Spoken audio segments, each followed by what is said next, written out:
Des drones qui surveillent les passants en Chine, en pleine épidémie de coronavirus. Ça se passe en ce moment. Camarades à vélo, mettez un masque. Quand vous êtes dans la rue, ne compliquez pas les choses pour votre mère patrie.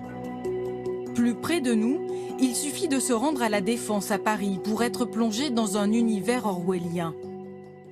Des caméras de vidéosurveillance à chaque coin de rue, reliées à des centres en sous-sol aux multiples écrans.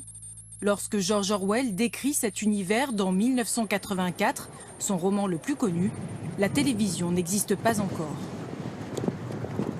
Orwell est plus actuel aujourd'hui qu'en 1984, parce que quand on écrit de l'anticipation, c'est très difficile de prendre la mesure du temps que les évolutions sociétales vont prendre. Mais ce qui est frappant, c'est que chaque année, on s'avance un peu plus vers la réalité qu'il a décrite. L'auteur britannique est d'abord un journaliste qui s'est engagé pleinement dans son époque. Aux côtés des brigades internationales en Espagne, mais aussi parmi les pauvres à Paris ou à Londres. Il en tire des romans, des essais et surtout une satire du totalitarisme.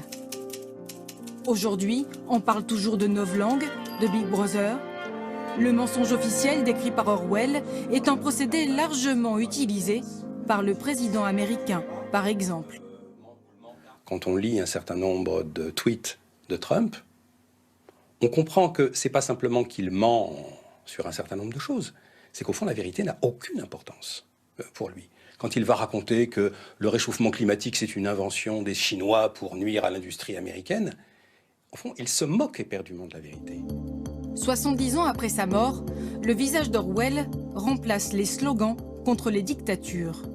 1984 est toujours aussi lu, 30 millions d'exemplaires traduits dans toutes les langues. C'est devenu un classique de la culture générale mondiale.